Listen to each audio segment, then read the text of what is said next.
Good morning, dear children. Children, we have completed with the explanation of the chapter The Push and the Parrot. That is chapter number 3 of English Reader book. Today, I am going to give you the meanings of that chapter. Children, in standard 2, meanings are not asked in the tests or examination. I am giving you the meanings so that whenever you go through the chapter and if you are stuck in some word, if you have doubt in any word or the meaning of that word, you can turn the pages of your copy and you can see what a particular word means. मैं आप सबको meaning इसलिए लिखाती हूँ कि कभी भी जब आप चैप्टर रीडिंग करें और कोई वर्ड ऐसा हो जो आपको समझ में ना आए, जिसका अर्थ आपको समझ में ना आए, तो आप अपने कॉपी में देख सकते हैं कि उस वर्ड का अर्थ क्या है, उस वर्ड का मतलब क्या है, उस वर्ड का मीनिंग क्या है. Okay, so all of you get ready with your pencil and classwork copy. Take out your classwork copy and then write classwork. Okay, write today's date. So the date is 5/4/2021. After writing the date, 5/5/2021, it's May is going on, so 5/5/2021, and then you will write down chapter 3 as you are beginning this chapter. So you will write chapter 3, then you will write the name of the chapter, Puss and the Parrot. Puss and the Parrot. And after that, you will hold a scale in your hand and you will underline it. Okay? Your copies should be well managed and it should give a neat and clean look. So, do the way as I am teaching you. Then, in the first line, give the heading meanings. MEANINGS, meanings. Again, hold a scale in your hand and after that, underline meanings. After doing this much of work, then proceed with the meanings. Write down number 1. Number 1 word is feeling. Children, you are not going to use color pencil or sketch pen for writing the meanings. I am using it so that the video is clear to you and you can write it down without any problem. You can write it down very easily. आप सबको मैं sketch pen से लिख कर इसलिए दिखा रही हूँ ताकि आप बहुत आसानी से बिना किसी दिक्कत के लिख पाए और वीडियो भी आपको विजिबल हो, क्लियर हो. आप सब जब कॉपी में ये लिखेंगे तो पेंसिल का यूज़ करेंगे. कोई भी बच्चा स्केच पेन या कलर पेंसिल यूज़ नहीं करेगा. Okay, so the first word is feeling. What is the meaning of feeling? Something that you feel in your mind or body. कुछ ऐसा जो आप अपने शरीर में या अपने दिमाग में महसूस करते हैं, एहसास होना. Sometimes you feel very happy. Suppose it's your birthday, then from the morning itself you feel very happy, isn't it? So this is a feeling. a feel of your mind that yes, today is my birthday. आपको ये एहसास होता है कि आज आपका birthday है और वह बहुत खुश रहते हैं. तो फीलिंग मतलब होता है एहसास होना. Number 2, hungry. What is the meaning of hungry? Wanting to eat. When you want to eat something, that is called being hungry. भूखा. वो व्यक्ति जिसे भूख लगी हो और वो कुछ खाना चाहता हो उसे hungry कहते हैं, भूखा. When you come from school, throughout the day you remain in the school 6 hours, 7 hours, and when you return from school, you are really hungry. And as soon as you come back home, you want to eat something, preferably your lunch.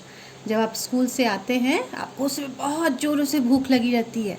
You are hungry and you want to take your lunch.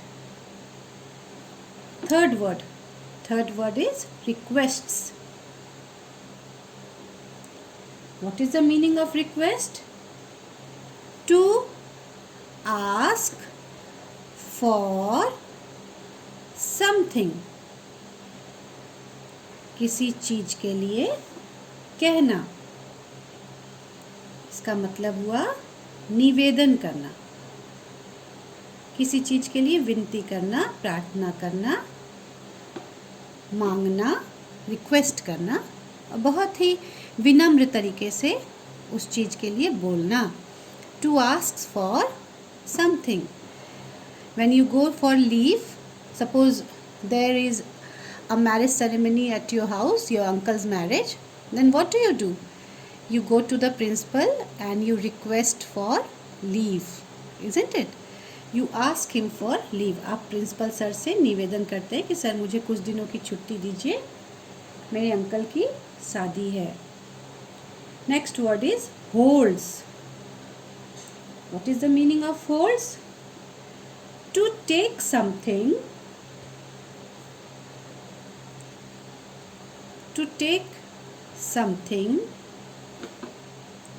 and keep it in your hand. किसी चीज को लेना और उसे अपने हाथों में ही रखना. That is called holding. किसी चीज को ले लेना और अपने हाथों में ही रखना. हाथों में थामे रखना. ओके, हाथों में थामे रहना. So you take something and you hold it in your hand. Keep it in your hand. Suppose I am taking this sketch pen. I am holding this sketch pen in my hand. मैंने ये sketch pen लिया हुआ है और अपने हाथों में hold किया हुआ है. हाथों में इसे थामे हुए हूँ, हाथों में इसे पकड़े हुए हूँ. Okay, you all watch cricket, isn't it? The bowlers, when they do bowling, what they do? They hold the ball in their hands. जब क्रिकेट आप देखते हैं तो बॉलर क्या किए रहते हैं? अपने हाथों में बॉल को थामे रखते हैं. They hold the ball in their hand and then they throw it to the batsman. Number 5, pause. Now what is the meaning of pause? Pause means the foot of animals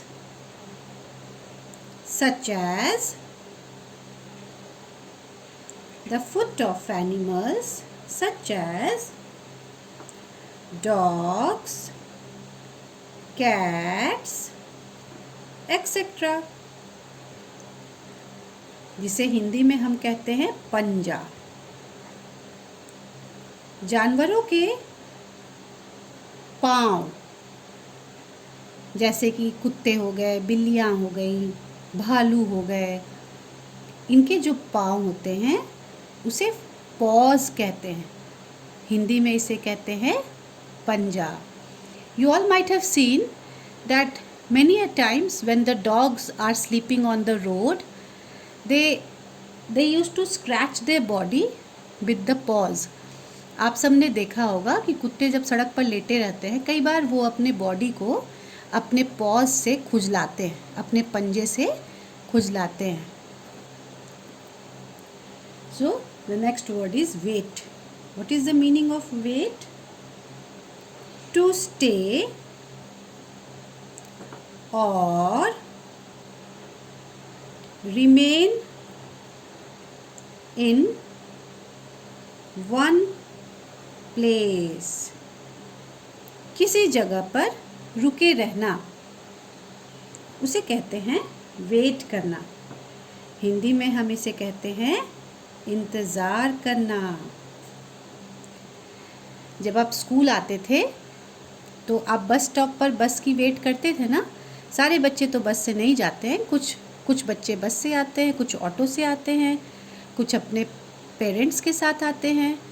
तो जो बच्चे auto या बस से आते हैं, दे wait for the bus और for the auto to arrive at the stoppage. Wait करना मतलब किसी जगह पर रुकना, रुके रहना। क्यों रुके रहना? क्योंकि आप इंतज़ार कर रहे हैं। इंतज़ार करना, हिंदी में उसे कहते हैं इंतज़ार करना। So children, this is your class work. You are going to write the meanings in your classwork copy. Okay, now all of you will take out your English reader book, and in the English reader book today we will be doing the exercise. We have already completed the chapter. The explanation of the chapter has been done. The reading of the chapter has been done by all of you, and now we will move towards the explanation part. So let us come to the explanation of the exercise. That is page number 8. This is page number 8. Chapter is Puss and the Parrot, and this is the exercise of it. Number 1 question. Color the bird you find in the story. Story में आपको जो bird मिला है उस चिड़िया को आपको colour करना है, उस बर्ड को आपको कलर करना है. So in the story we are talking about parrot. Story में हम पैरट की बात कर रहे हैं. We are not talking about pigeon, we are not talking about sparrow, we are talking about parrot. Story में हम तोते की बात कर रहे हैं. तो आप क्या करेंगे, तोता को इसी तरह से कलर कर देंगे, बुक में ही कलर कर देंगे. You all know what is the colour of the parrot. Green, the beak is red, the branch is brown and the leaves are also green. Now question number 2.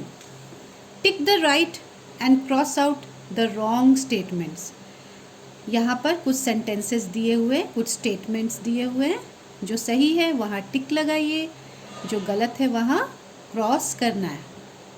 So the first one, it is a rainy day. Rainy day था, बारिश हो रही थी. ये तो बिल्कुल सही बात है. देखिए पिक्चर में भी आप देखेंगे बारिश हो रही है ना. The rain drops are falling down.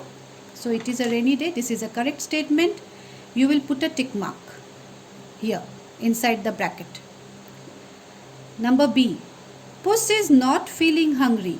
पुस को भूख नहीं लगी थी. This is wrong. पुस को तो भूख लगी थी, तभी तो वो तोते को खाना चाहता था. नेक्स्ट, पुस ईट्स द पैरट. पुस ने पैरट को खा लिया. Now this is also wrong.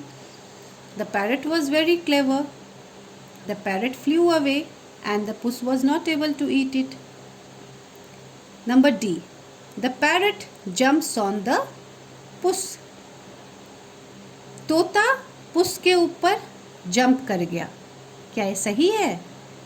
गलत. पुस जम्प्स ऑन द पैरट. पुस तोते के ऊपर जंप किया था, इसलिए ये सेंटेंस गलत है. The parrot jumps on puss. No, this is wrong.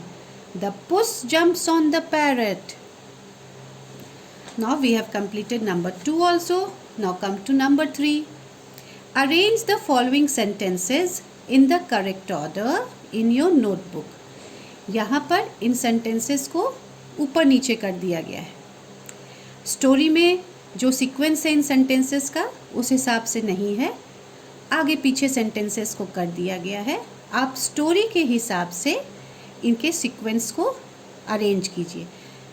What happened earlier उसमें आप 1 लगाइए. What happened later उसमें आप 2, 3, 4, 5 लगाते जाइए. जो घटना पहले घटी थी वहाँ पे 1 लिखिए. उसके बाद जो हुआ उसमें 2 लिखिए. उसके बाद जो हुआ उसमें 3 लिखिए. और इस तरह से आप स्टोरी को करेक्ट ऑर्डर में अरेंज कर दीजिए. So what is the first what happened first in the story? Puss is feeling hungry. This was the first thing that happened. पुस को बहुत जोरों से भूख लगी थी. So this is number 1. What happened next? He sees a parrot. पुस ने एक पैरट को देखा. So this is number 2. Next, he holds the parrot in his paws. उसने पैरट को अपने पंजे में पकड़ लिया. Then the parrot tells Puss to wash his hands. Parrot ने पुस को कहा कि अपने हाथों को धोकर आ जाओ. And the last one, the parrot flies away. और पैरट उड़ जाता है. So children, this you have to do in the book also, and the same thing you have to do in your homework copy also. So this is your homework. You will do it in your book also, number 1, 2, 3, as well as you will do it in your copy also. Thank you.